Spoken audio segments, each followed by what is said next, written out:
Sup, freaks? It's your tired Uncle Marty here to introduce this episode of Rabbit Hole Recap. Fear not, Matt Odell is with us. He did not leave us. He just took a little Twitter break. Now he's back. Recorded a great RHR. I think you freaks are going to like it. This episode is brought to you by our good friends at the Daddy fucking Cash App. Ew, it sounds dirty. Sounds dirty coming off the tongue. Cash App's how you stack sats, send sats, receive sats, sell sats. If you so please, we're saying sats, sats, sats, sats, sats, sats, sats, sats, sats. Because sats are the standard now. There are 100 million sats in one Bitcoin. You don't have to buy a whole Bitcoin. You can buy whole sats instead. You DCA no sats, you can buy daily, weekly, bi-weekly via the Cash App. You can get your paychecks direct deposited into the Cash App. They're offering account numbers and routing numbers, so you can stack sats even quicker. They have their Boost program, which sometimes allows you to get sats back on purchases made wherever Visa's accepted. The whole shebang. I sent some Bitcoin via the Cash App to my brother last night. Just typed in his cash tag. He came over. He babysat my young boy. I mean, he didn't ask for sats, but I gave him some sats. And I sent it over Cash App and just sent it to his cash tag. He didn't have a wallet on him at the time, so I was like, here, take them. It was cool. Use the code STACKINGSATS if you haven't downloaded the Cash App yet. It's STACKINGSATS. You're going to get $10, and $10 is going to go to our good friends at Owls Lacrosse. That's Owls Lacrosse. Owls Lacrosse. This rope was also brought to you by very, very, very, very good friends at Unchained Capital. Unchained Capital is an incredible company in space. They love Bitcoiners. We love them. They're building financial products for Bitcoiners with security in mind, using Bitcoin first principles, using Bitcoin's native properties to bring... Ow, just hit my funny bone. Peter Griffin moment. That hurt. That was a bad funny bone hit. Anyway, Unchained, they're here for you freaks. Security first mindset. They have a special deal for your freaks, a white glove concierge service. If you want to set up a multi-sig vault where you hold two of three keys in a 2 of 3 multi-sig quorum, you hold 2 keys, so you can always move your Bitcoin out of the vault without Unchained being involved. But Unchained will hold a key, and if you ever need them, they'll have that key, and they can be the second of 2 in the 2 of 3 multi-sig signature to move your UTXOs. Again, they have a white glove concierge service. All this is a little daunting to you. You're new to self-custody and multi-sig, and it's just like scary. Well, Unchained, they're going to wipe your ass. They're going to put on their white gloves. They're going to wipe your ass, and they're going to teach you how to do multi-sig with their Vault product. They're going to teach you about multi-sig. They're going to teach you about their Vault product, how it works. They're going to get you practicing. They're going to do 2 video conference calls with you to walk you through all this. They're going to get you hardware wallets. They're going to make sure that you're comfortable producing private public key pairs and securing your seed phrase. They're going to have you practicing. You're going to send small amounts and then bigger amounts and ease into it. And then at the end of the day, when you get your hardware wallets, when you get the Vault set up, the multi-sig Vault, and you're feeling comfortable, they're going to dump $1,000, $1,000 worth of Bitcoin into the Vault, worth of sats. And you freaks, if you tell them TFTC sent you, you're going to get $50 off this white glove concierge service. So get a clean butt and a secure stash. Go to www.unchained-capital.com and check out everything they're doing beyond the Vault, lending, content, incredible stuff. We'll link to the concierge service in the show notes. This rip was also brought to you by good friends at Hodl Hodl. Hodl Hodl is here to offer you freaks no KYC, anonymous, borderless lending. If you don't want to sell your Bitcoin and need some liquidity, you can use Hodl Hodl, their lend platform, lend.hodlhodl.com, lend, lend.hodlhodl.com. It's a new non-custodial Bitcoin-backed lending platform. Allows peer-to-peer lending and borrowing between users globally, anonymously, and on your own terms. Okay? Again, you put the Bitcoin in the multi-sig escrow, you get stable coins, you get liquidity, and you can go do with them what you will as long as you're paying back your loan. You don't need to entrust someone with your funds. Your collateral always remains locked in the multi-sig escrow, and you control a key to it. So you can always watch it. You always have eyes on it. Make sure they're not rehypothecating it. And if you have some stable coins, you're looking to get a return on those, Lend at Hodl Hodl offers the ability to get a return on those. Very high average APR. They're saying it. But when they gave me this ad read, they said it was 25% then. It was a couple months ago. I don't know where it is now. This is available to U.S. customers. If you're in the U.S., like, oh, Hodl Hodl Great product, great exchange. Haven't been able to use them because I'm in the United States. This product is available to you because it's non-custodial. It's beautiful, leveraging Bitcoin's native properties to bring products to people who get cucked by regulators sometimes. So again, go to lend.hodlhodl.com, create your offers, and set your own terms today. Last but not least, this rip is brought to you by our great friends at Brains. Brains, Brains, Brains. You probably most famously know them as the operators of Slushpool. They've been running Slushpool since 2013. Back in 2018, they released the first free and open source firmware on Antminer S9 so that miners would have an alternative to Bitmain firmware. If you remember correctly, if you recall correctly, Bitmain was fucking around. They were messing around with their firmware, particularly with AmpLead. In 2017, a bunch of developers discovered that Bitmain's firmware gave them the ability to shut your miner off remotely. Very sneaky, very bad. In 2018, the Brains team verified, Brains basically brought Brains OS Plus, this firmware, to the market for users so they don't have to use Bitmain's software. They verified the S9s could run about 13% more efficiently with overt ASIC boost. But the feature wasn't public and wasn't enabled by Bitmain, so Brains brought it to market. Again, Brains OS Plus is a custom auto-tuning firmware that gives miners more control over their ASICs and helps them stack more sats, makes them more efficient, lets them squeeze the liquid out of the rock, more sats out of the rock. Currently supporting Antminer S9s, the S17 and T17 generation. They're working on WhatsMiner. When WhatsMiner, Edward Evenson, I know you're listening to this. When's WhatsMiner? I know it triggers you. I love triggering you. The open source initiative, still going strong. Brains leading the Stratum V2 development along with Matt Corral and Square Crypto, a more decentralized mining pool protocol. Brains is working on the implementation. They actually have it implemented on Slushpool, Stratum V2, that is, and it's included in Brains OS Plus firmware if you're using that. So they also push out a lot of good content and have good profitability tools. So go check them out. That's Brains, BRAIINS, BRAIINS.com. Check out all of this incredible content. I just see today they launched something with if you're operating a large mining farm, they have some software for you, like a dashboard software. They partnered with, I forget who, Fatpool maybe? Fatpool? Let me find it. Give me a second here. I'm gonna find it. I'm sorry, I know you're all complaining. Ad reads. Deal with it. Farmgod.io. Stop trying to play God. Gotta listen to more Kendrick. Yeah, FarmGod, the all-in-one mining management. I'm not giving them an ad they didn't pay for it. Go check it out. Brains, BRAIINS.com. Interesting shout out on this one. Don't ever give me, you'll listen to it. Never accepting those shout outs. I'll be sending those sats back. Maybe I'll keep them. Spam deterrence. I only have to keep it once, not read it. Maybe it'll be, I don't know. Let me know what you think. Enjoy. Okay.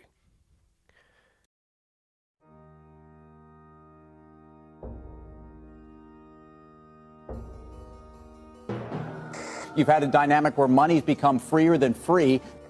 If you talk about a Fed just gone nuts, all the central banks going nuts.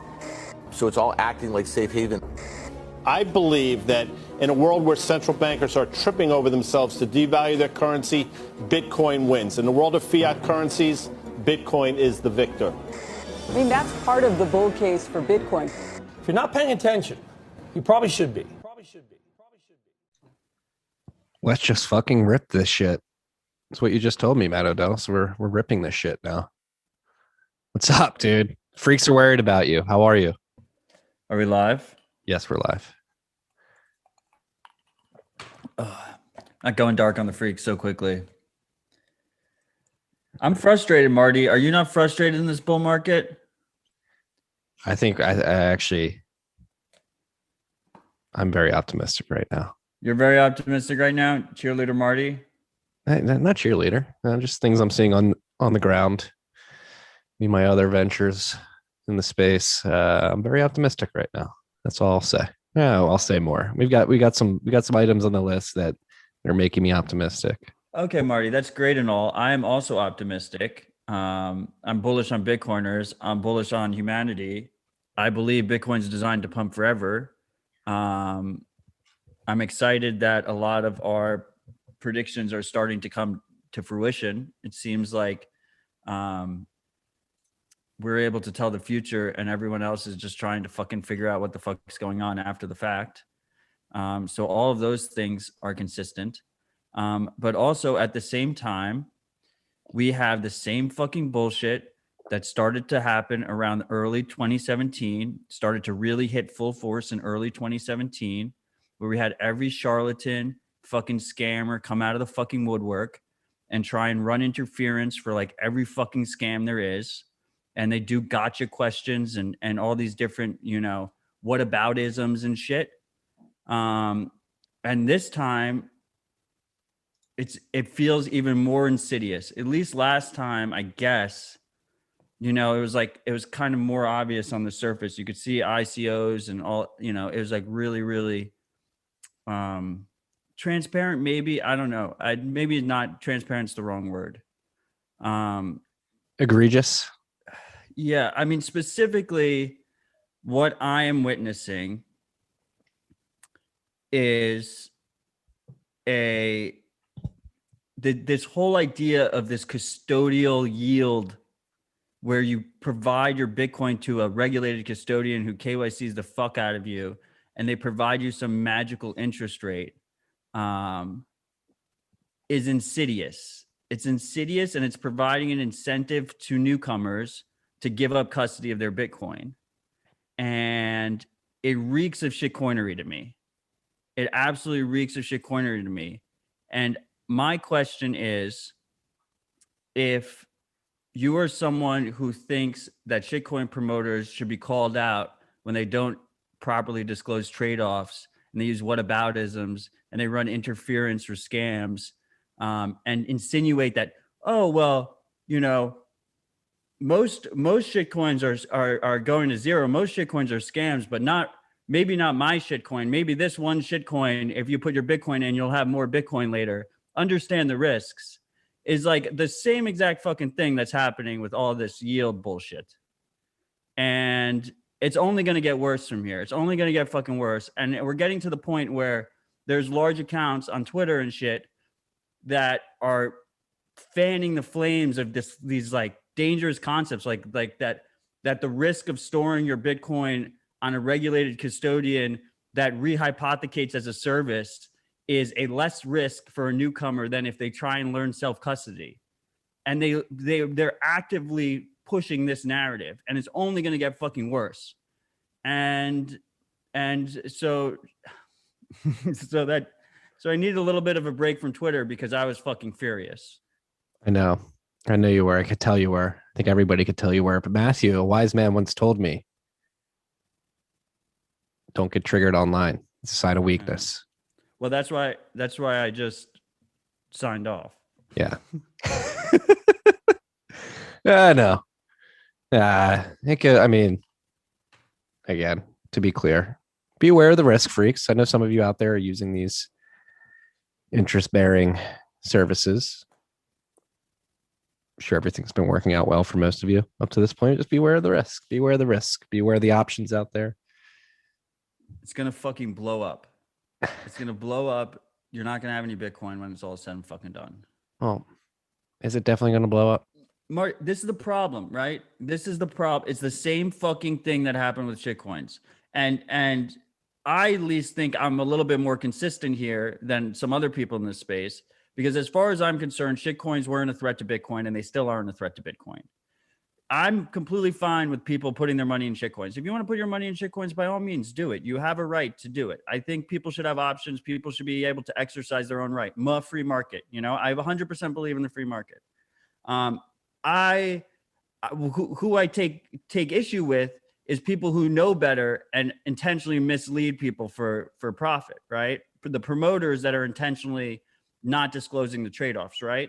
So even in a world, and this is where it comes back to the ICO shitcoin bullshit, even in a world where, let's say, you know, you're a provider of this yield interest, and you're not, you're just trying to act in your user's best interest, and you're not rehypothecating, and you're not relending it out, and you're running a full reserve. I don't even know where you're getting the yield from, but let's just say you're in this theoretical world where you're offering all this stuff, and maybe you have insurance and you have it fully disclosed and stuff. There's always going to be a scammier offering that offers 2% more. Right. Yeah. And what you're doing is you're providing cover for that scammier option, because you're saying it's the same thing. Like, oh, 99% of shitcoins are scams, but not the 1%. But the newcomer should go figure that out. Which one is that 1%, you know? And you're like providing cover for it. And it's just going to,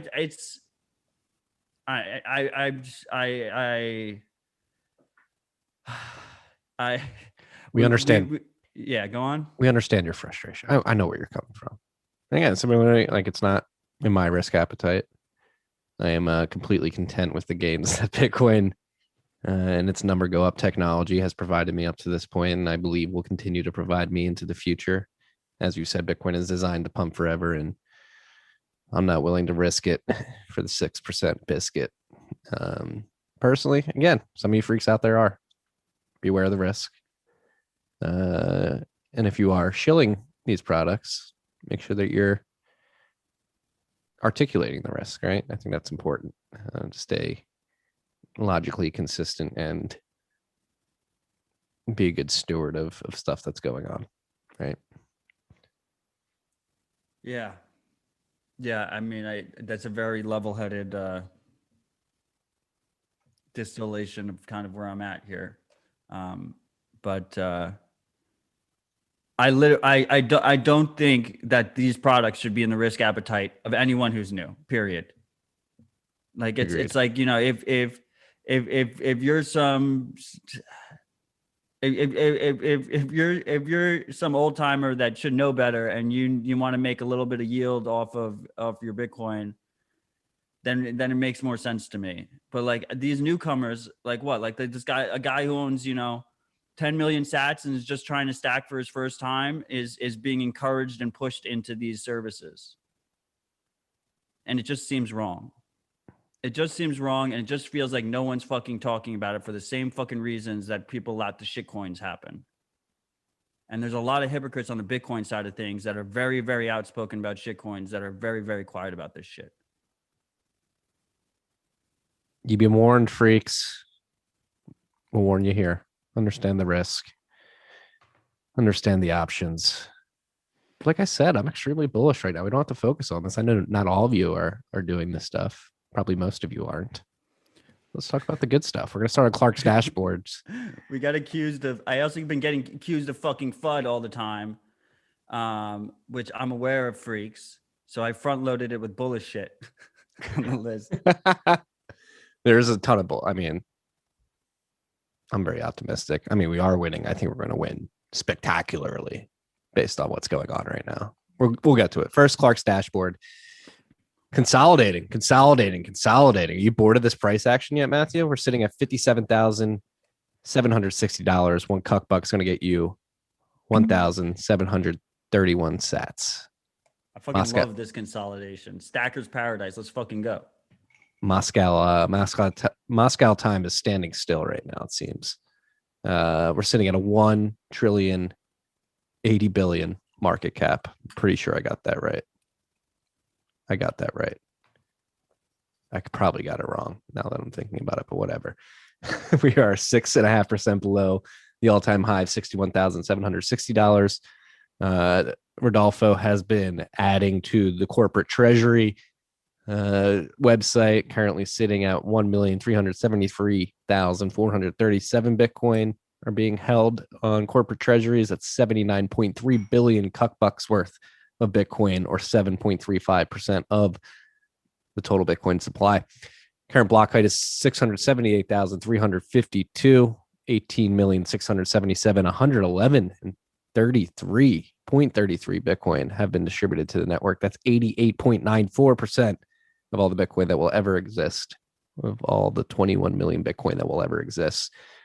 Lightning public capacity standing pretty still, as it has for quite a while. We had a difficulty adjustment since the last time we met, Matt, and it was a 5.8% upward adjustment. I believe we're sitting at difficulty all-time high right now. Also hash rate all-time high, according to some estimates. We're 1,040 blocks away from the next difficulty adjustment, which is estimated to be on April 15th, 2021. Blocks are currently coming in at 9 minutes and 55 seconds. That's 5 seconds quicker than the 10-minute block target. So we're looking at a upwards difficulty adjustment of about 1% if blocks keep coming in at this pace over the next 1,040 blocks. There's 52,295 transactions in Clark's mempool. Fees per block have been trending down around the half a Bitcoin per block area over the last 3 months, I believe it is, according to my block clock. So it's been interesting to follow.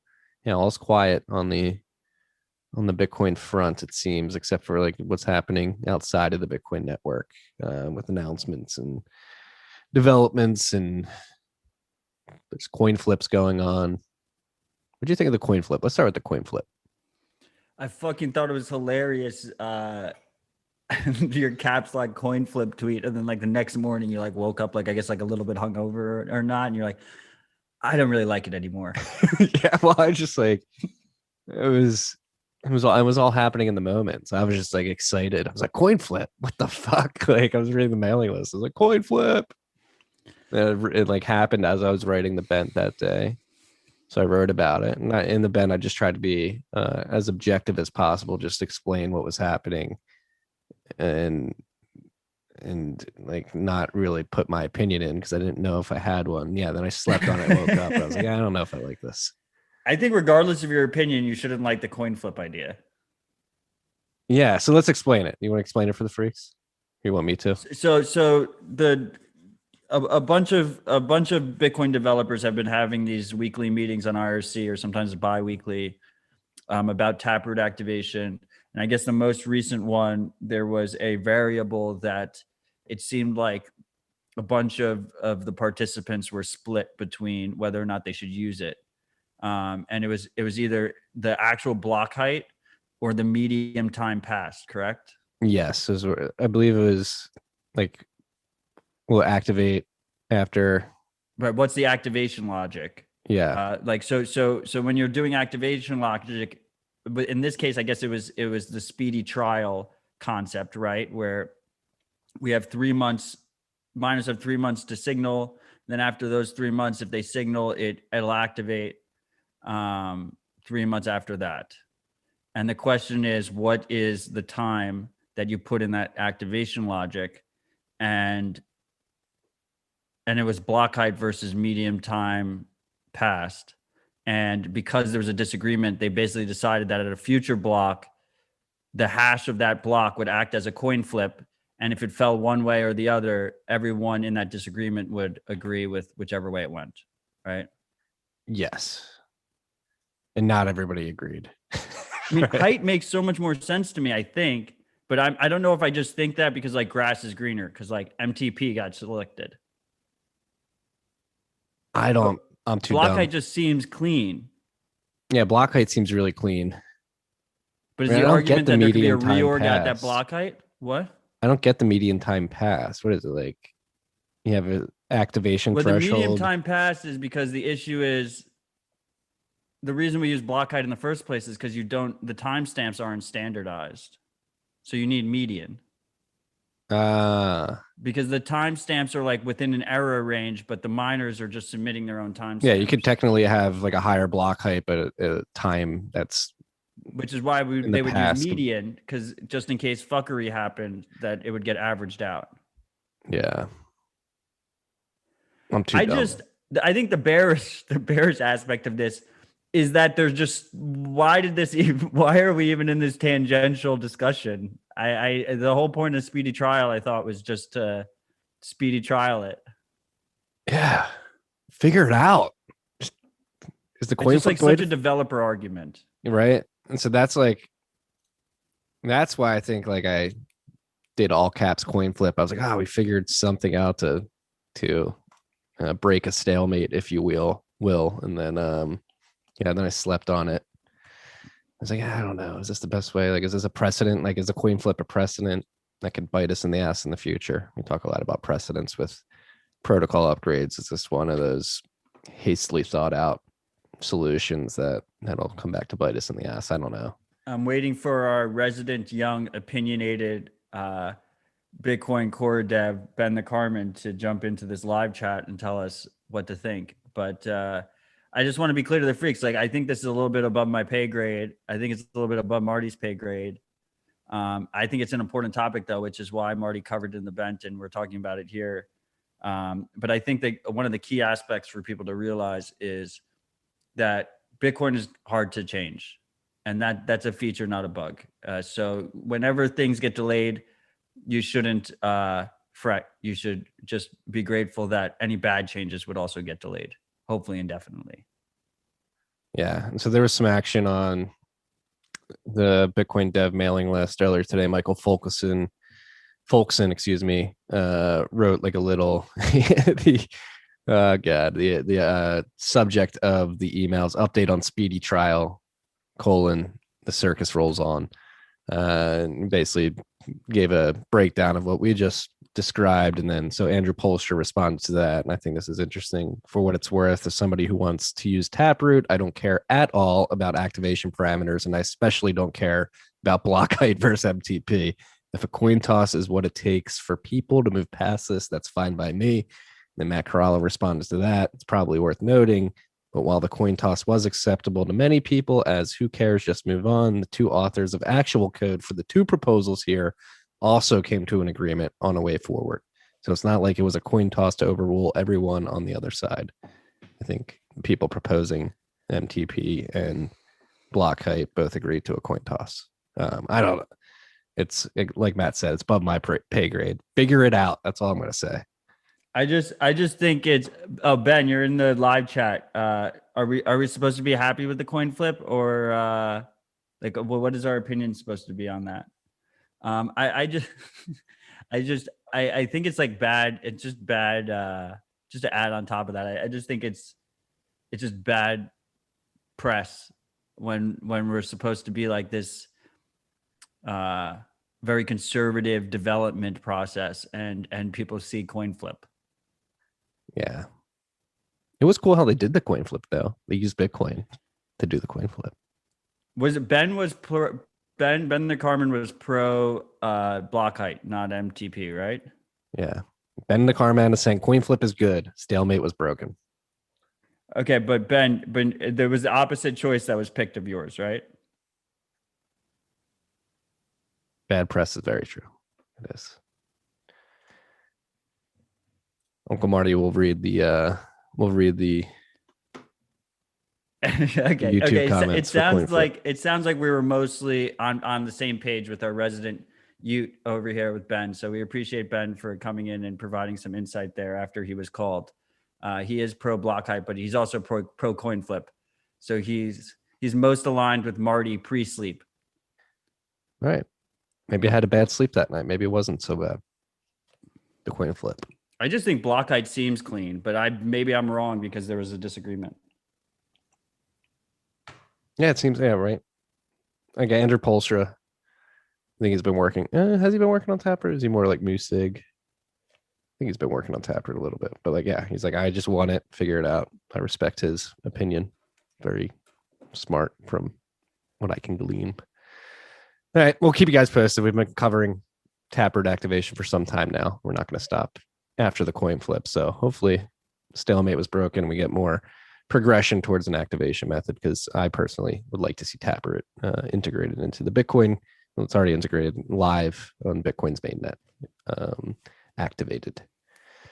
I thought this is what set you off on Tuesday. Coinbase IPO. It all set me off, Marty. It was the crypto council. It was fucking Coinbase. It was fucking Signal adding the shitcoin, and it was fucking people running interference for custodial lending schemes that rehypothecate as a service. It was a combination of things. It was everything combined. That was just like clown world to the fucking T. And I just went all caps, and I just had a lot of people in my comments, and I just signed off. I just said, I need a break from Twitter. Did you enjoy your break? Yeah, I need to take more of them. Twitter's my only social media. And it's just, it's a problem. I need to just use it less. Yeah. Use it smarter. I do as well. I do as well. I waste too much time on Twitter. Or is it a waste of time? I love hanging with you freaks. Yeah, well, Coinbase, they're IPOing. They don't own a lot of Bitcoin. Their ticker is going to be Coin. Doing a direct listing on April 14th. So that's a week from yesterday, next Wednesday. And then it became apparent. We got to first deep dive into their financials. And I think the thing that particularly pissed you off is that it became glaringly obvious that they have a significant amount of revenue and profitable. I believe it's like 1.2 bill in revenue and 800 No, million. higher, Marty. 1.8 billion in revenue, bill, 800 million in net income for this quarter alone. Yeah.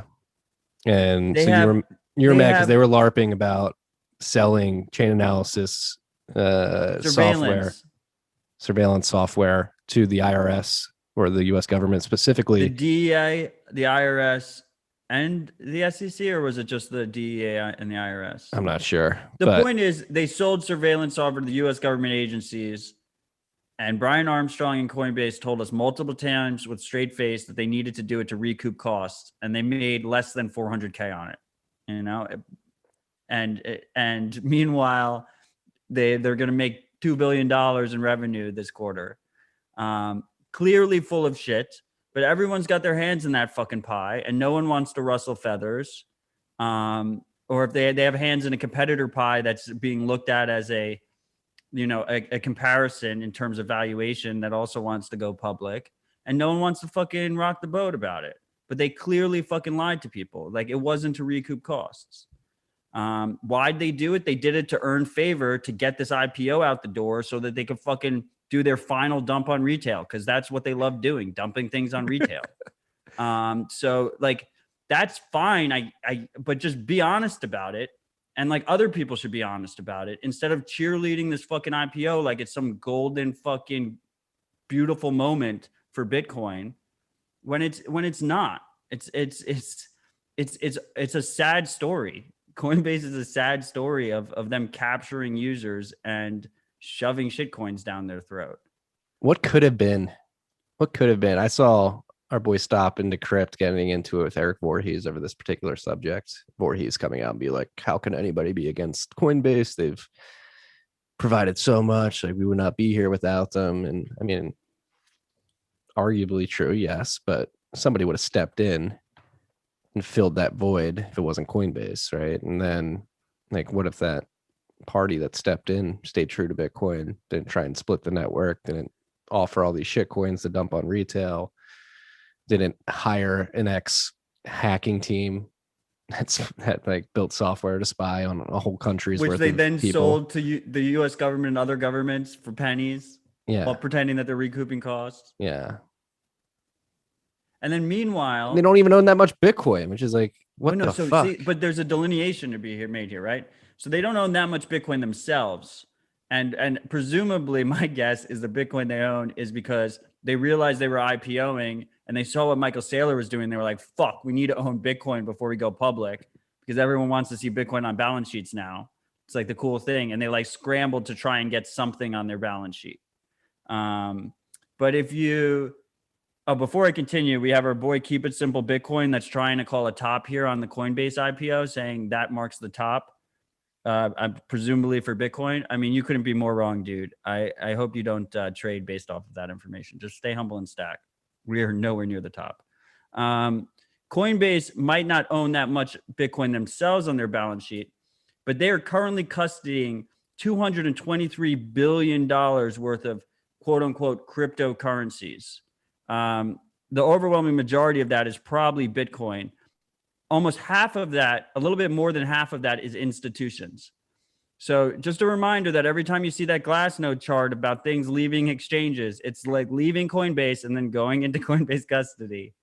I'm grateful we're not proof of stake, so that's not an issue to me as a self-sovereign Bitcoin user. So I do not consider this FUD, but that is like, most of that Bitcoin will never leave Coinbase. Like that big, like it's like a lobster trap. It's like the Bitcoin goes in, most of it's never going to come back out. I like that analogy. I've never heard that one. Yeah. Hey, if you're a corporation out there buying Bitcoin, putting it on your balance sheet, maybe think about collaborative custody. Hold your own keys. Don't expose yourself to the risk of one custodian. Do some multi-sig collaborative custody where you can actually control your UTXOs and move them as you please. One of our sponsors works on that. Disclaimer: Unchained Capital sponsored the podcast. Another big news in the mainstream media for Bitcoin, and this is like pretty massive news. Oh, wait. Before we go there, just if that was too much fuddy for people, because people like, they want to hear only bullish things. I do expect the Coinbase IPO is I expect it to be bananas. Like I expect it to be absolutely craziness. Like I don't plan on trading it, but I think I think it beats all expectations. Easy valuation over $150 billion when the dust settles. It's going to be, it'll be a massive legitimization of Bitcoin in terms of like the traditional finance types. Yeah, it'll be interesting to see like if money printer's still going burr too. Does like Coinbase IPO and just hop on that yodel prices right yodel mountain up. Yeah, 100%. Like, yodel. And even though they don't own that much Bitcoin on their balance sheet, their fucking ticker's coin. So people are just going to assume they own more Bitcoin than MicroStrategy because people are idiots. I mean, you have to admit that's a pretty sick ticker. It's a great ticker. Yeah. As somebody who hoards domain names and thinks of good slogans, you have to respect the coin ticker. Coinbase IPOing next Wednesday. Be aware. Stack sats, not stocks. That's what I would say. NYDIG, another big announcement, another big raise, 100 million from a cadre of insurance companies. So NYDIG raises 100 million for strategic partners, including Star, Liberty, Mutual Insurance, and other PNC insurers. So PNC insurer, what is that again? Property and casualty. And I think Saifedean actually highlighted and said something pretty eloquent about. Wait, is that that's what PNC stands for? Property and casualty, or causalty. Casualty or causalty? Interesting. Casualty. So it's life insurance. And Safe, he had a good thread on this. I'm actually writing about it in the Bent. The next three topics I'm writing about in the Bent because they're like making me extremely bullish, and I think they really highlight Bitcoin, a path. One of the paths to success for Bitcoin that many people talk about, and it's sort of a sneak attack of so many entrenched individuals and institutions getting in. That's going to be hard to ban Bitcoin or curtail it significantly, because there's just so many entrenched individuals, corporations, institutions getting access to Bitcoin because they want to leverage its utility. So this is one of those cases. And here's what Safe said on Twitter: possibly the most underrated trend in Bitcoin is NYDIG's expansion into offering Bitcoin solutions to the insurance industry. Bitcoin's appreciation makes it a far better asset for insurers and their clients than depreciating fiat. And he quoted Ross Stevens from the press release of this particular raise announcement. And Ross said, fiat depreciation causes inflation of fiat premiums while collapsing the purchasing power of claims. We see a bright Bitcoin-powered future for the billions who depend on the insurance industry every year.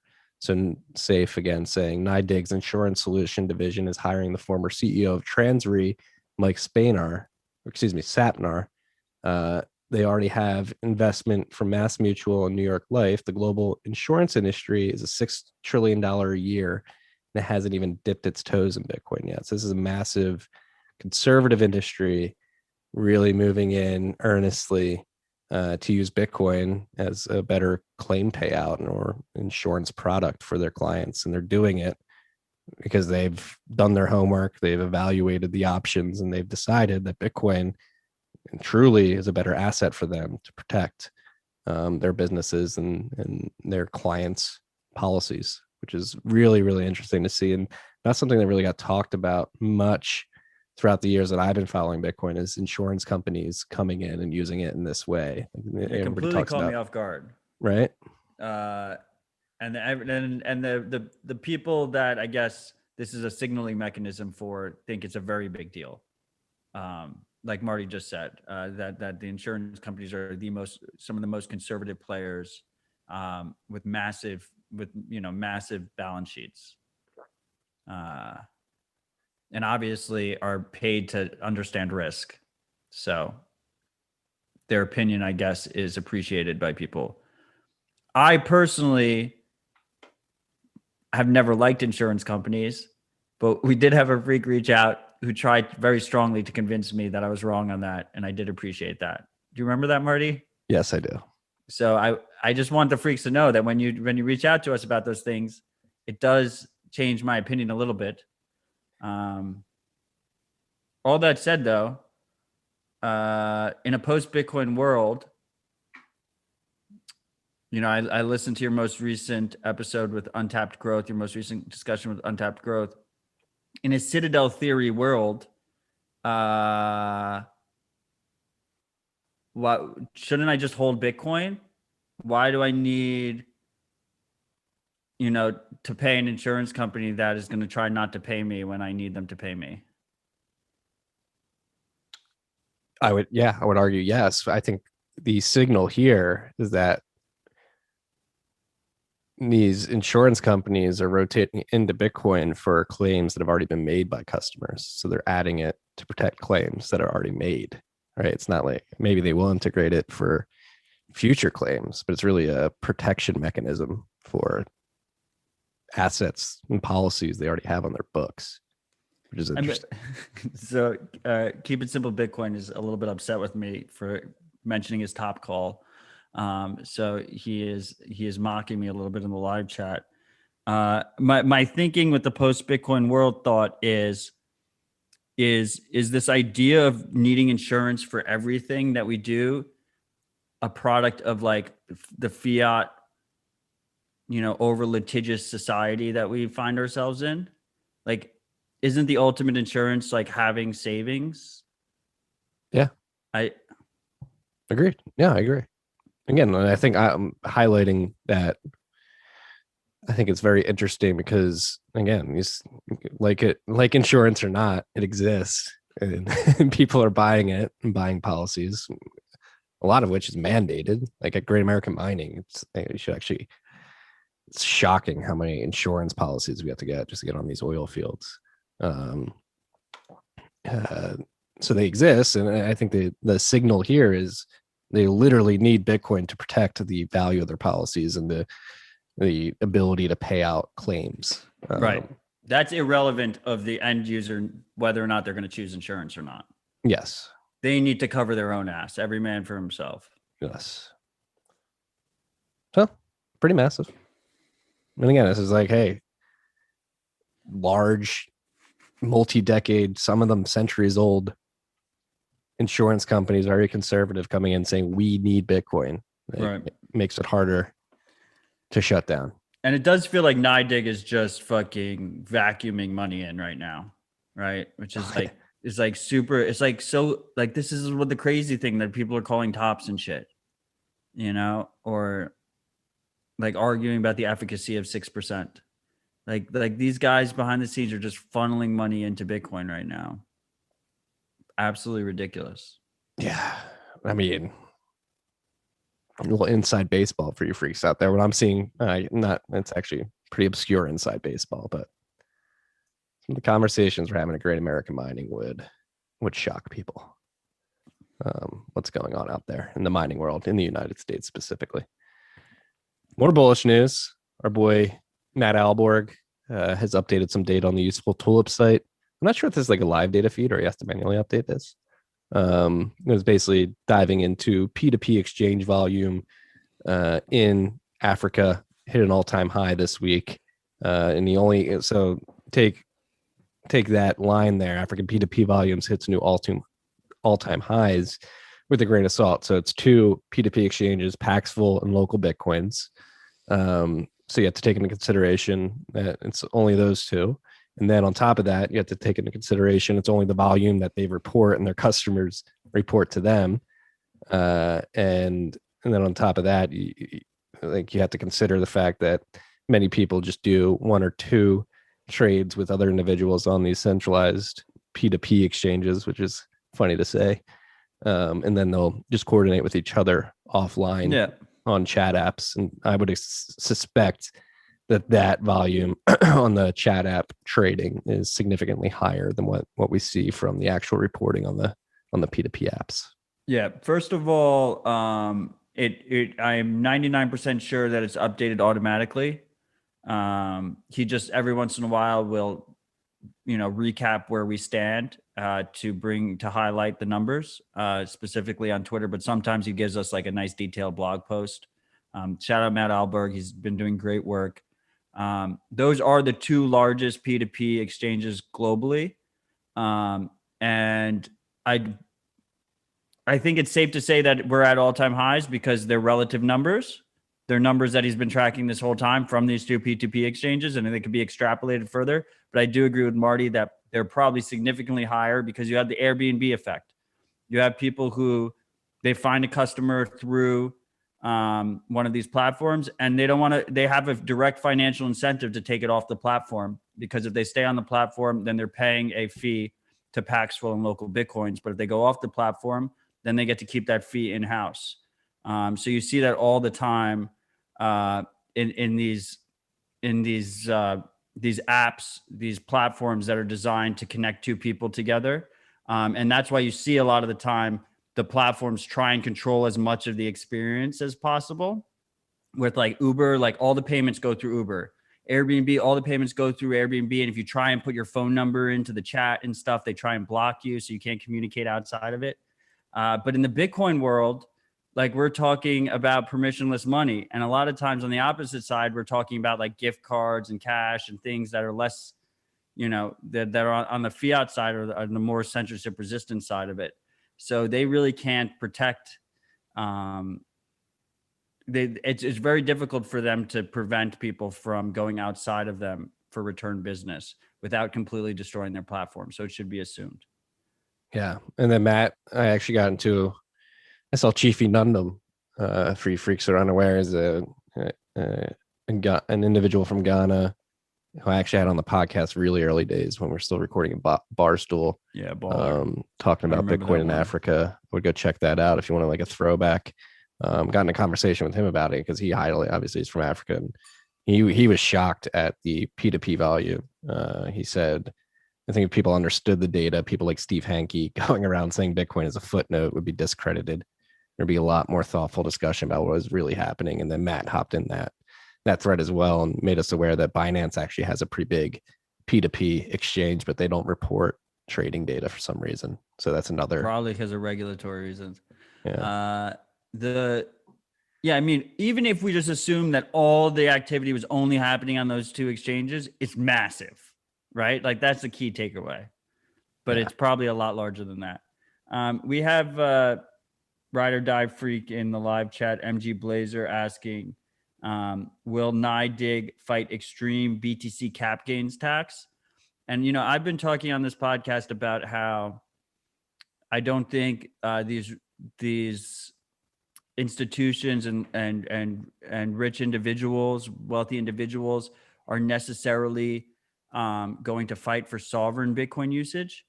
But when it comes to taxation, they're 100% financially aligned with us, specifically because it's easier to tax them than us as well, because they're like holding it with regulated custodians and shit. It's all they literally disclose their holdings, especially the public companies. They disclose their holdings every year. So I think they're very aligned in that respect. Would you agree, Marty? I would, yes. And I would push back. I would say some of these, I think we have some based freedom-loving Bitcoiners in high places. I think you'd be surprised. I don't disagree. And some of them listen to this podcast. That's not my point. My point is like, don't just assume that because someone buys Bitcoin, they're completely aligned specifically with a sovereign Bitcoiner. Yeah. Someone who's trying to use their own node, hold their own keys. There's overlap, but there's not complete overlap. Yeah. And just like one last note on the African P2P volume. I think it's just incredible to see. Like everybody wants to call it like Western rich tech bro speculative asset, not you really used by anybody. And this is proving it wrong. Especially Nigeria with the recent Crackdown. like the police brutality protests. The end SARS movement. Yeah. Cutting off all the bank accounts, all that. That's exactly stuff. what you want to see. Yeah. It's incredible. It's bullish. Like people are using, like it's coming from all angles. You have the institutional insurance companies, again, been around for decades, centuries, some of them, or more than a century, coming in. You have individuals in Africa turning to Bitcoin. And then the third thing is we're finding that politicians, Ukrainian civil servants, own more than 46,000 Bitcoin. A story in CoinDesk came out this week. I think they have to report in Ukraine. That's the way that works. And like, so like if you add up all the reporting Bitcoin holdings between politicians in Ukraine, they have more than 46,000 Bitcoin. But it's like three dudes like fucking hammed it. Did you see the breakdown? Like one guy owns 18,000 Bitcoin. Like that dude, like I can't believe he's like fucking city council member of Dnipro or whatever. Yeah, Mishalov. Like it's worth more. He's got more than a bill worth. Talk about have fun staying poor. That was the fucking headline made me feel poor as fuck. Can you imagine being, I guess, like in Ukraine, like that influence of being the city council member might protect you more if it's already disclosed. Yeah. Like, can you imagine like doing your day-to-day fucking bureaucracy shit in random city in Ukraine when you're sitting on 18,000 Bitcoin? Right. Like, oh, I'm a billionaire, but you know what? I got to fix these traffic lights. Let's get down there and see what's going on. Humble. Stay humble and stack sats. The Ukraine politicians are civil servants and they're humbly stacking. It's important to realize, I guess the distinction between civil servants and politicians is that not all these guys are elected officials. If they're elected, then they become politicians. Otherwise, they're just bureaucrats. That's the distinction for the freaks that care about that. But yeah. I think a key thing to realize here is Ukraine owns no Bitcoin. Well, that's the beauty of it, right? The politicians, or no, I have to correct myself. The bureaucrats, assorted group of bureaucrats, own $2.6 billion worth of Bitcoin, but Ukraine owns no Bitcoin. That's the way it should be. Right? Like the individual, like these countries should not like what I mean, maybe yes, maybe they should have some Bitcoin on their balance sheet to hedge inflation risk if they want to be able to pay for the services they're providing. That makes sense. But in terms of like, I don't know how far down the list the Peter Thiel comments are, if they're even on the list. They're on the list. Of course, they're on the fucking list.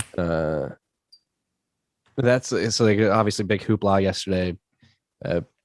Market became aware of the fact that Peter Thiel was talking at an event, Richard Nixon something event, which is actually pretty ironic that he's a Richard Nixon event talking about Bitcoin.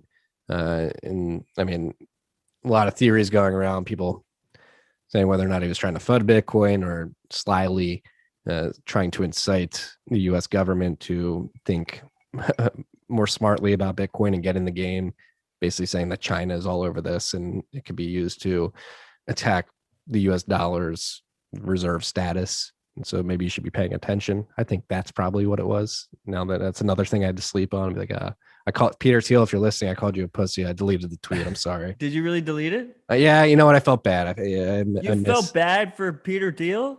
Well, no, I mean, I felt bad. You saw what he did to Gawker, right? Like, I'm not. If he tried to take down TFTC, that would be like the most bullish thing ever. Like, I was mischaracterizing. I think I was mischaracterizing. Wow, guys, freaks, you heard it here first. Marty got scared of a potential lawsuit and pulled. No, I didn't get scared of a lawsuit. I mischaracterized what he said.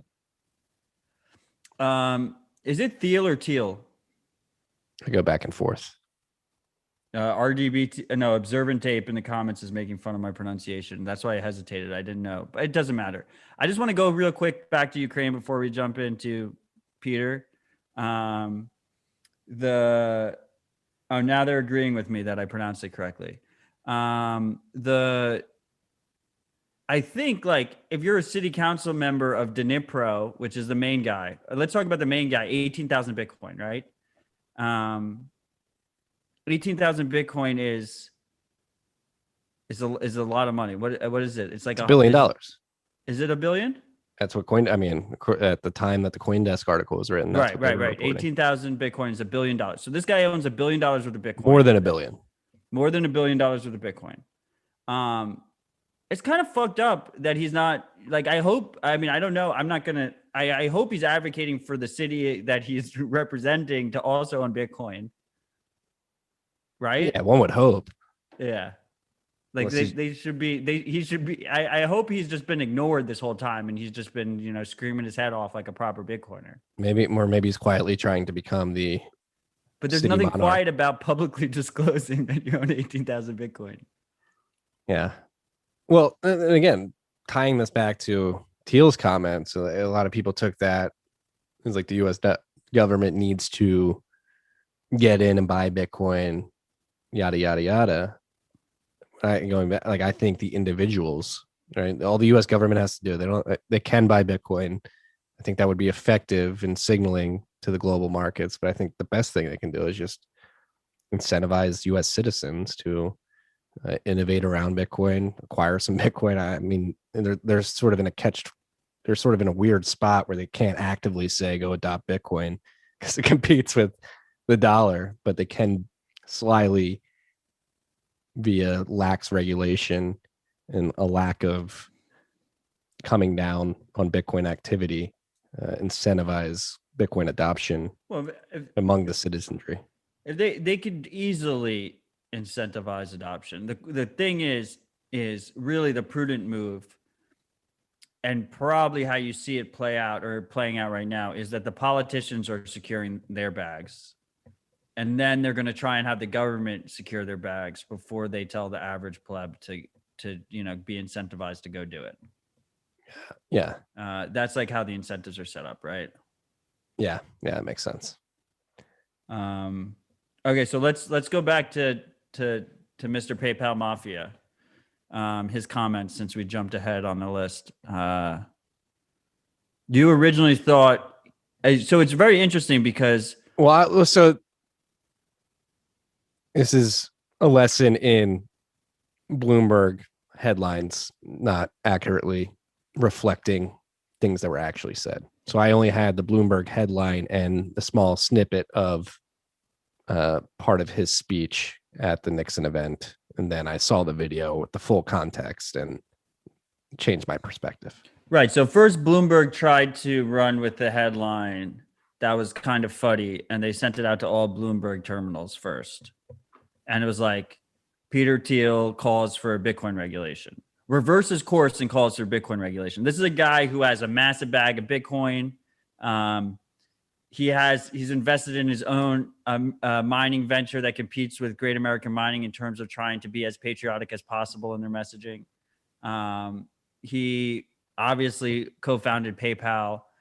So he has always been a pro Bitcoin person, at least pro Bitcoin in terms of like he wants number to go up and his bags to increase.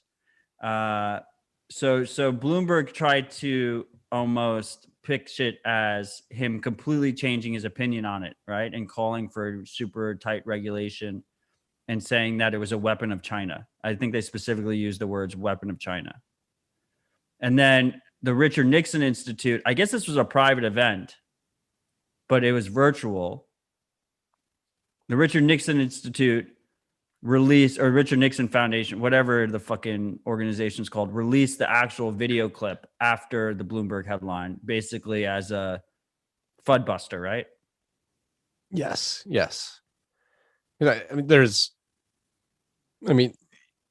Very interesting context and very interesting thought experiment to place there. I think before he mentioned Bitcoin and cryptocurrency he was talking about the euro and how in the past China's tried to strengthen the euro to attack the US dollar via that avenue, was unsuccessful, and a more likely route now that Bitcoin exists is probably attacking US dollar reserve status via Bitcoin. It's much more potent if they wanted to attack the dollar, and if they are actively attacking the dollar, which I mean, I think you'd have to be an idiot to think that they're not trying to undermine the dollar to some capacity.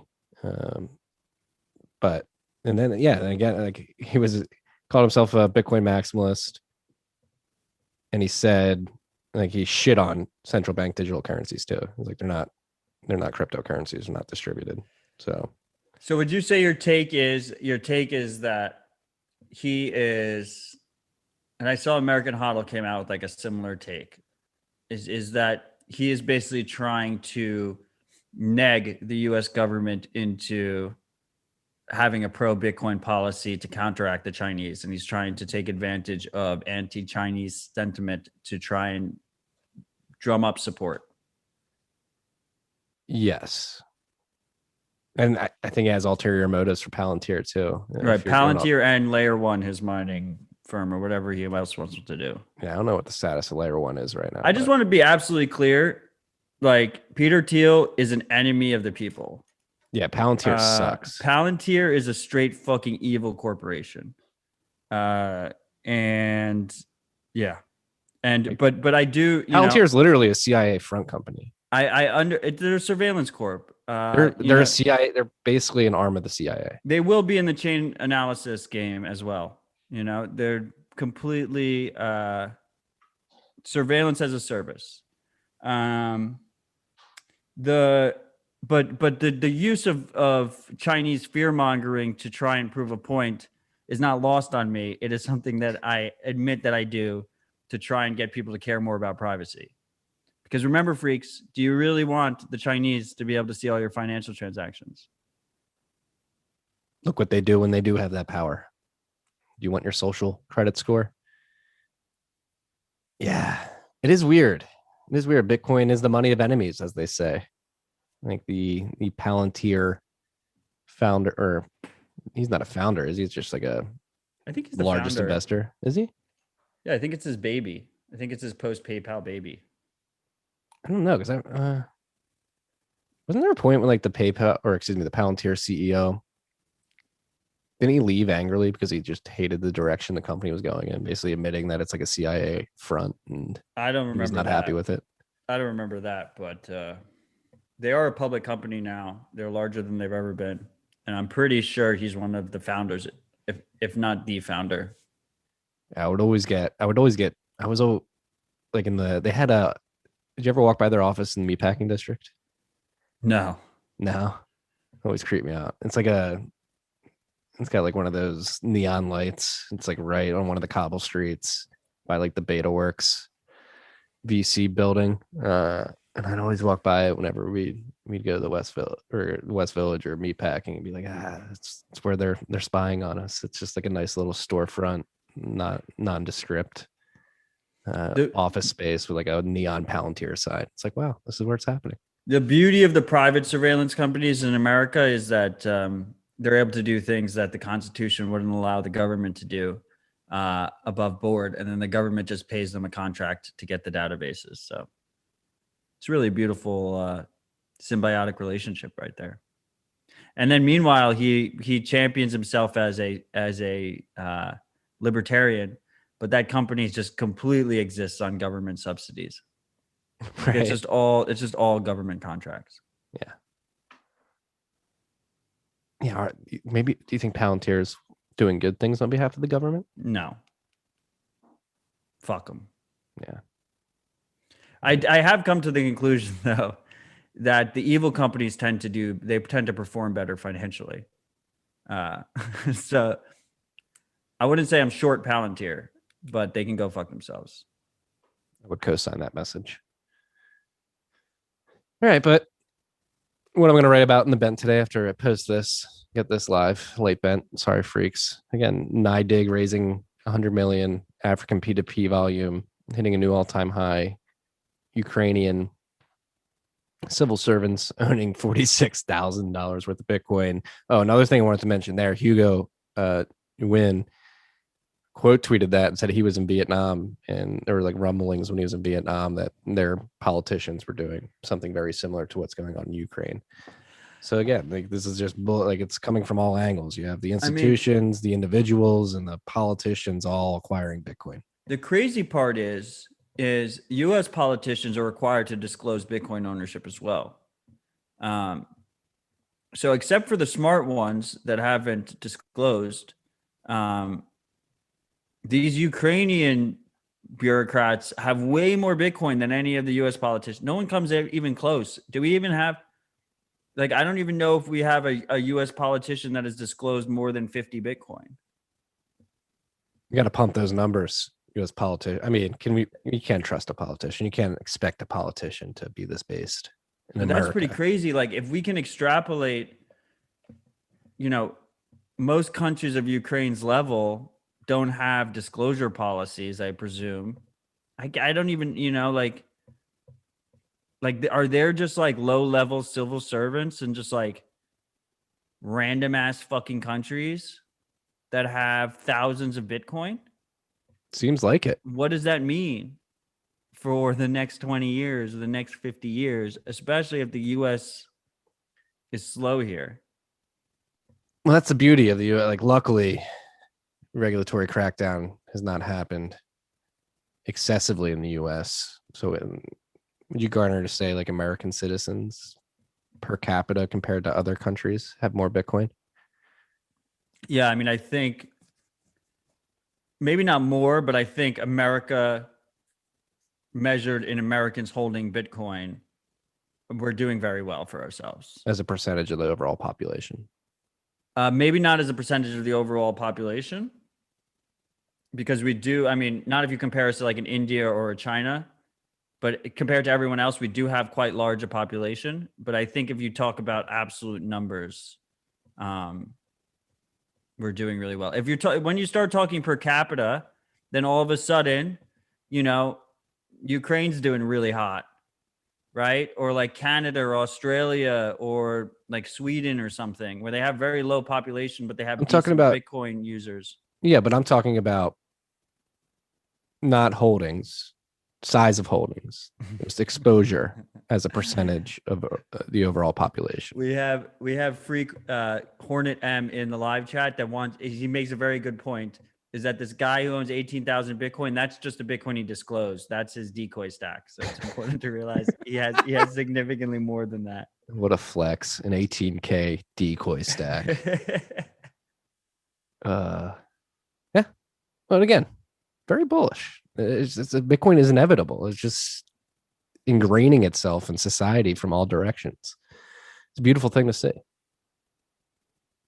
Now on to more controversial topics. I didn't like this news. It's just like, not that like this council has done nothing yet, but it's just like, well, stop making these councils. The Crypto Council for Innovation was announced. So it's Square, Coinbase. Disclaimer: Square is a sponsor. This is why I hate having a sponsors of this show. Why? It's just not. It's like not worth it. What? We can talk about it. I know, because we're very candid about it, but it doesn't fucking matter. It's just assumed. It's assumed bad faith, and it's just. But anyway, freaks, we will change that going forward.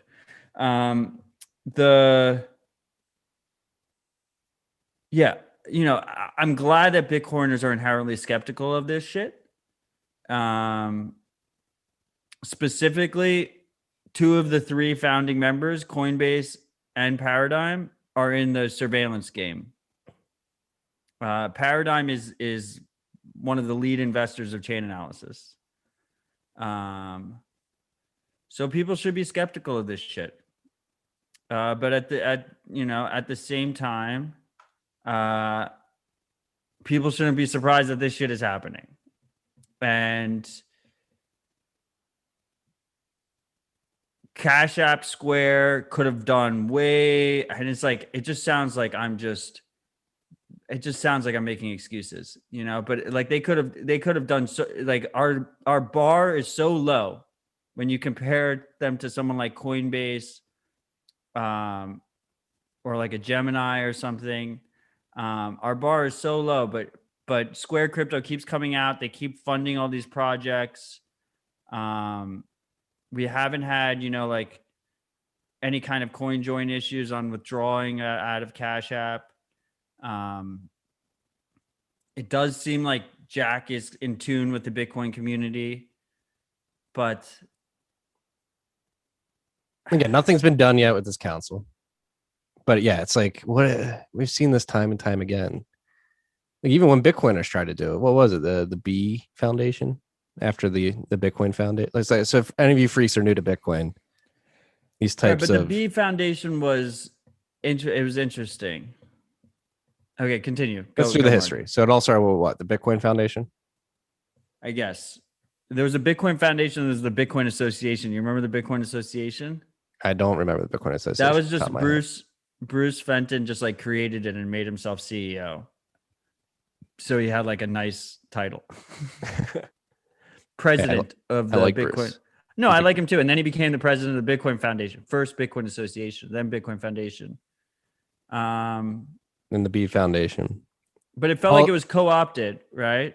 Well, yeah, that's the thing. It's like all these quote unquote foundations now council, they get together, and it's just like people in the industry like trying to, I don't want to say dictate, speaking on behalf of Bitcoin and Bitcoiners, which a lot of people, rightly so, are uncomfortable with. And so that's like, I guess that's the question I have for you. Like, is this different than a Coin Center? Because Coin Center like doesn't really have a company corporate skin in the game in terms of like building Bitcoin products. And they don't have a moat to build, right? But Yeah. but this feels more pro corporate, right? So one of the issues with Bitcoin Foundation was the main members. You could be an individual member. I think there was like a lifetime membership if you gave them a Bitcoin. It's just like super expensive in hindsight. But it was like mostly supposed to be like an industry association of companies. And the whole block size war, it just got super corrupt. It was a centralizing factor that super corrupted. Power corrupts, like who was on the board, who had control there, like all this shit got super corrupt. I mean, look at what we talk about with the Ethereum Foundation, right? Same exact shit. And then you had the follow-up. You had DCG, you had the Digital Currency Group, parent company of CoinDesk, parent company of like a lot of other companies in the space, including Grayscale, pushing the New York agreement in the SegWit 2X battle. And so you have all this distrust from Bitcoiners, which is exactly what you want to see. Then you had the B Foundation, and I think they meant well, but the hive mind just destroyed them real quick. And they announced it in Riga at the Hodl Hodl conference, the Baltic Honey Badger conference. And before like the next talk was even finished, I think the B Foundation was dead. Right. So, but then since then, I mean, the goal of the B Foundation was to try and create an easy way to fund open source developers. And since then, we've had major pushes to fund open source developers. I don't think people realize, like the last 2 years, we've basically made it cool for people to fund like the Bitcoin pleb community has made it cool it's great PR if you fund an open source developer, to the point where we have shitcoin exchanges trying to bend the knee and prove their worth. The OK coins, the Geminis of the world, trying to prove their worth by funding Bitcoin developers. And because of that, you've had different organizations pop up. You had Chaincode pop up. Chaincode was funded by two very well-off Bitcoiners, primarily in the beginning, but they started to receive donations. Since then, you've had kind of a spin-off with Brink. We have Square Crypto involved. We have HRF involved in developer funding. We have Bitcoin DevList, where you can fund developers directly. BitcoinDevList.com. So there's more diversity in terms of these developers getting funded. And I think that's really important because we get them the funding, but we don't have centralization, right? Like with the Bitcoin Foundation, they were funding Gavin. Gavin wanted bigger blocks, right? They were calling him chief scientist of the Bitcoin Foundation, right? Like they were giving him this title, this power, this perceived power. So there was more of an issue there. I have been, and Marty knows this, and I guess I'm not allowed to really talk about it yet. I am working with some people there's going to be another organization that is going to be announced hopefully soon. That is going to try and fund open source developers. That is a little bit more pleb focused, which I'm excited about. But I think the important part here is that you have many different organizations. Now with this crypto council thing, you have like 3 massive companies and some other companies just coming in, just trying to, I don't know. There should be distrust. There should be a massive amount of distrust. I think, to me, it's a net benefit that I see Square up there. But I can't help but be skeptical. Agreed. Right? Maybe Square isn't there to be a reasonable voice in the room, but God, it's hard. It's like, I mean, it's just like we've been given the finger by the Coinbase of the world before, right? Like I can never, like I don't want Coinbase lobbying the government on behalf of Bitcoiners. I don't think they have Bitcoiners' best interest at heart. What I do like is I like speaking that on behalf of Bitcoiners, they've completely misrepresented everything throughout their history. Like Brian Armstrong, time and time again, has actively attacked the Bitcoin network. Right. I think a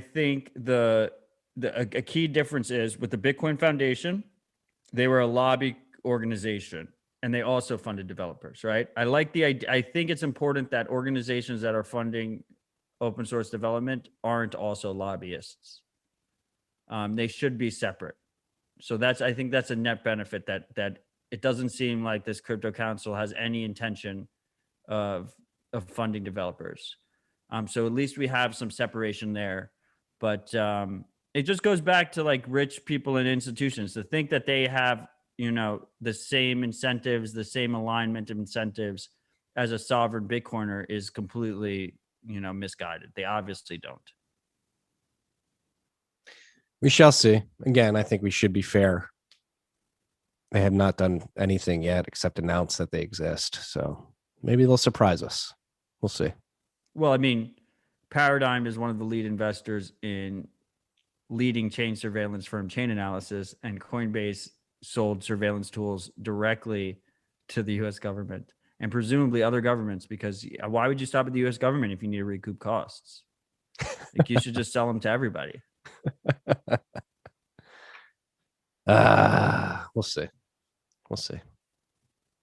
We shall see. Again, maybe they'll surprise us. Maybe they'll be going public. Maybe Brian Armstrong secures the IPO bag and turns heel on the regulatory structure. We'll see. Not holding my breath on it, but again, nothing has happened yet.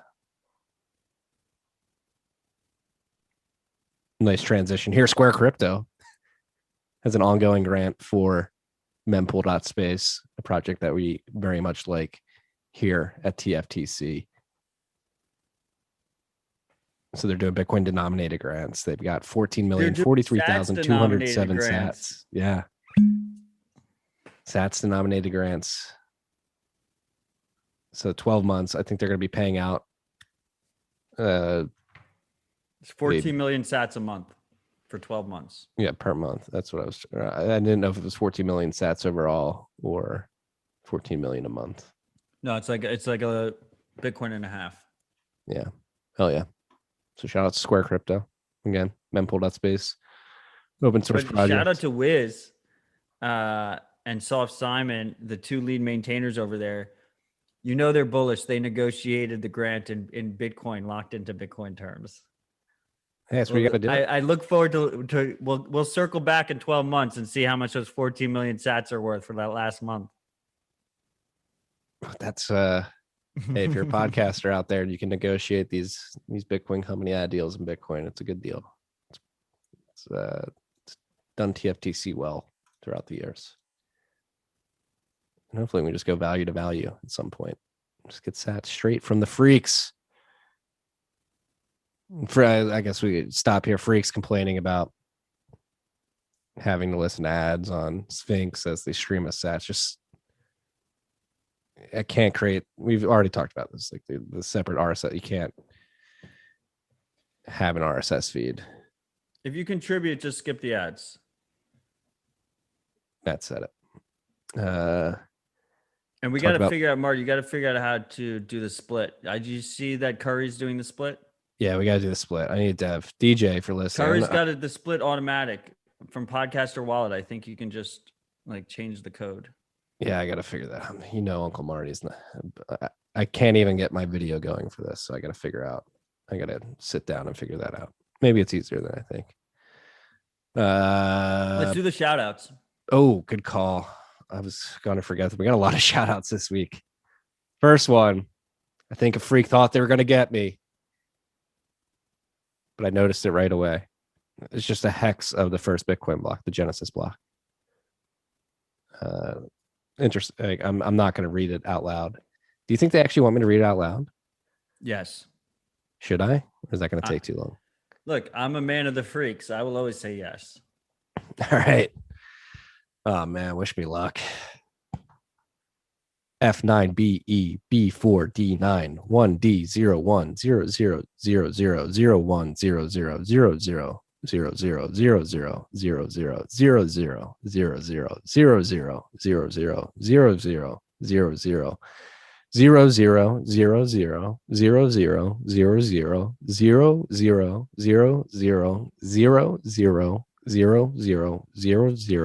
00000000000000000000000000000000000000000000000000000000000000000000000000000000000000000000000000000000000000000000000000000000000000000000000000000000000000000000000000000000000000000000000000000000000000000000000000000000000000000000000000000000000000000000000000000000000000000000000000000000000000000000000000000000000000000000000000000000000000000000000000000000000000000000000000000000000000000000000000000000000000000000000000000000000000000000000000I can't even say zero anymore.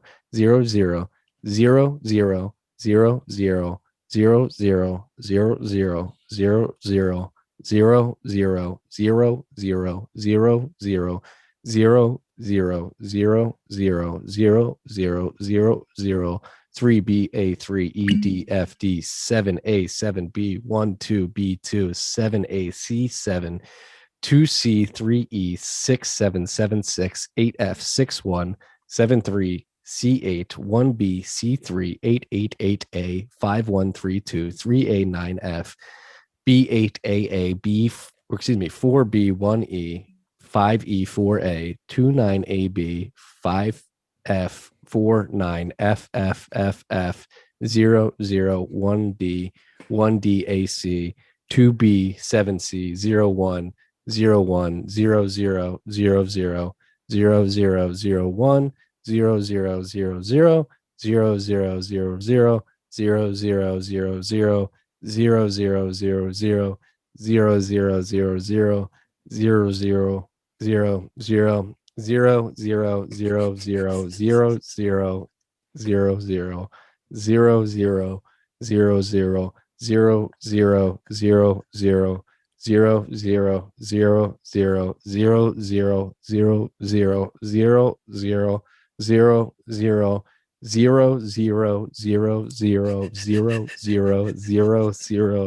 0000 0000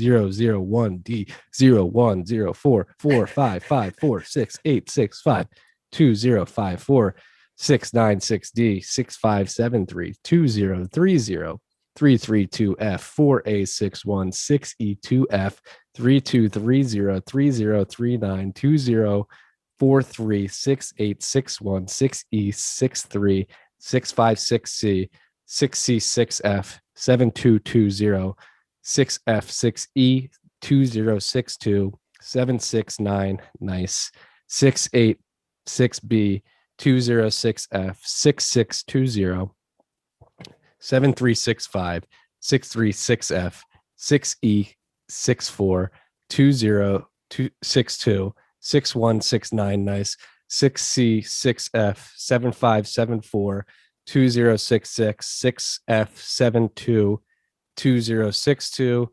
616E 6B73 FFFFFFFFF 0100 F205 2A01 0000 0043 4104 678A FDB0 FE55 4827 1967 F1A6 7130 B710 56D, or excuse me, 5CD6 8828 E039 09A6 7962 E0EA 1F61 DEB6 49F6 BC3F 4CEF 38C4 435504E5 1EC1 12DE 53384DF7 BA0B 8D578A 4C702B 6BF1 1D5F, excuse me, AC 0000000000. I'm never doing that again. No more hex. I think you missed a zero. I may have. Like the 10th or 15th zero, you missed around there, like right in the beginning. Should I do it again? I'll tell you, when I saw, usually freaks, I don't get shout outs sent to me ahead of time, but Marty sent me this one ahead of time. I didn't think it was that long. That's pretty long. It seemed that long when I said yes. Anybody time it? Well, I'm never reading a hex code again. So for any of you freaks who are sitting there like, what the fuck did you just do, Uncle Marty?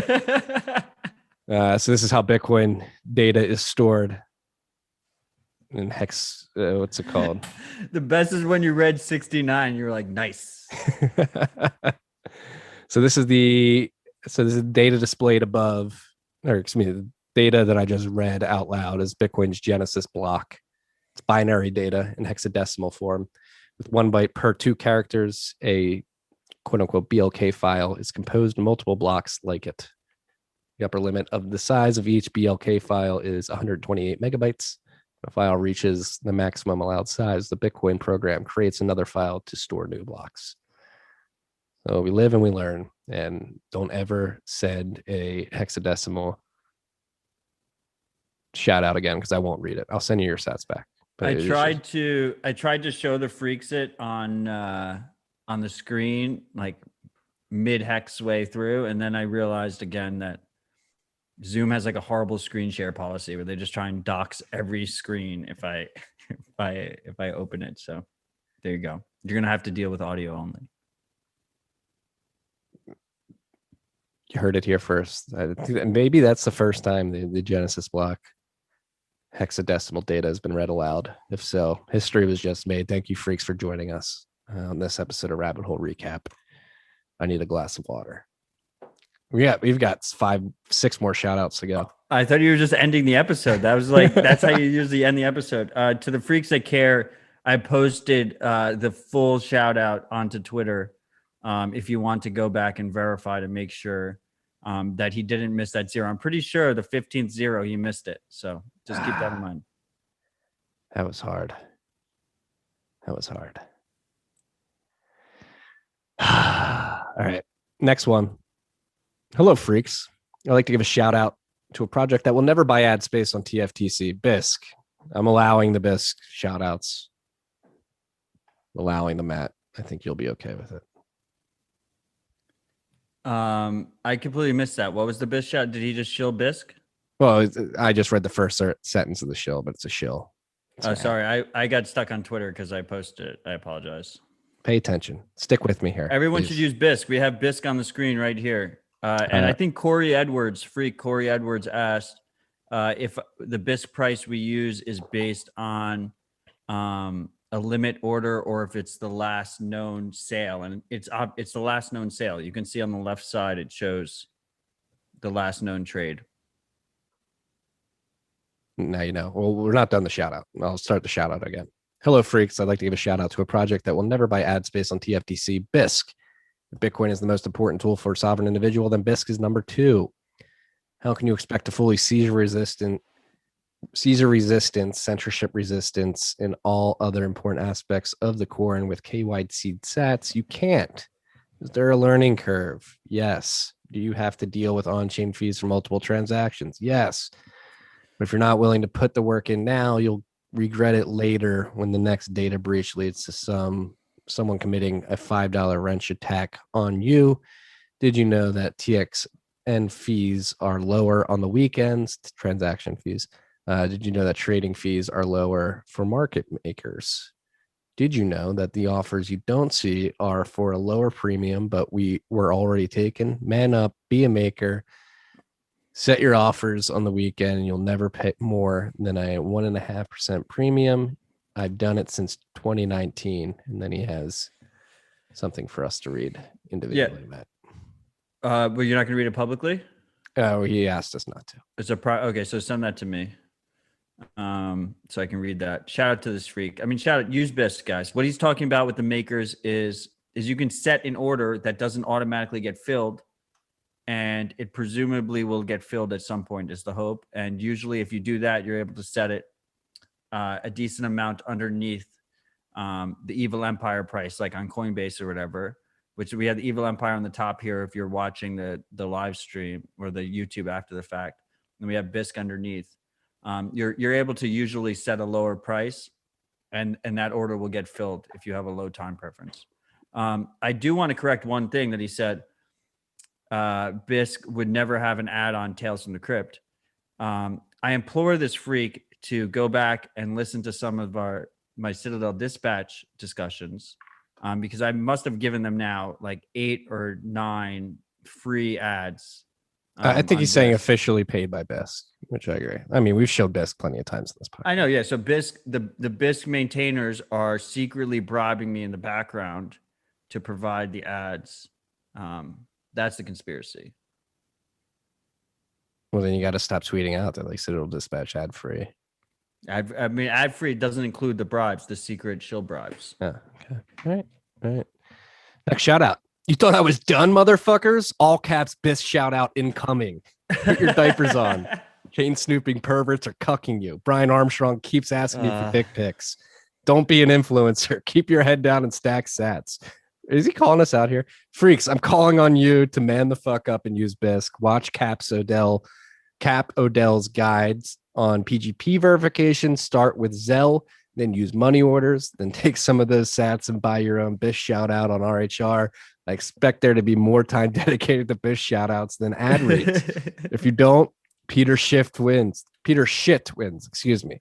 Chain Analysis wins. President Alzheimer's wins. Marty has mouths to feed. I better not be the only one buying no KYC all the way. Do it. Fucking do it now. BISC. Let's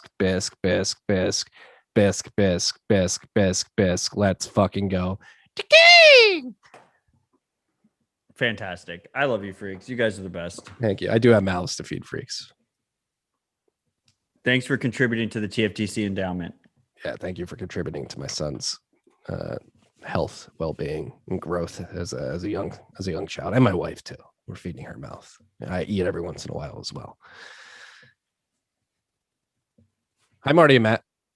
I, like many freaks, first bought from KYC sites and sent to cold storage. But what can be done now? With sats stacked in cold storage, can I add some privacy to these? What are my best options? Mix my future transactions out of this KYC cold storage, buy another hardware wallet now and mix to this new cold storage, sell and buy back without KYC, possible caps gain tax. I've started a non-KYC stack, mainly ATMs, which will be kept separately so privacy is improving. Wondering if you and Matt could discuss this topic on RHR for any freaks like me, and possibly shed light on what can be done to improve privacy on the already KYC acquired sats. Thanks for all your great work. Cheers and all the best. Anon. P.S. When lockdowns are over, yourself, Matt, plus families should come to Ireland. Would love to. I don't know if fuck yes. Personal. We'd love to show you the great surf spots and golf courses we have. Maybe have a RHR Golf Classic here. I'll stick Marty's owl and puppy sail down as a 2-ball. Peace and love. Puppy sail represent. Shout out to our Irish freaks. And to answer your question, it's hard to give it. It's personal preference, right? Consider the trade-offs. If you move the coins, you got to pay the fees. If you do the coin joining, you got to do the fees. If you're comfortable with your cold storage setup and you don't want to mess it up, like you have to take that into consideration. I am under the belief that we're gonna I'm gonna outhold the regulators. Like, You're gonna outhold the regulators. I'm gonna hold out to Marty, Valhalla. is your whole stash coin joined? Not all of it. No, a lot of it is though. Would you say is over 80% of it coin joined? I don't know if it's over 80. Ooh, I thought it was higher than that. Okay, it's your own personal decision. I would say to the freak, have you considered getting a 6% yield off of that stash?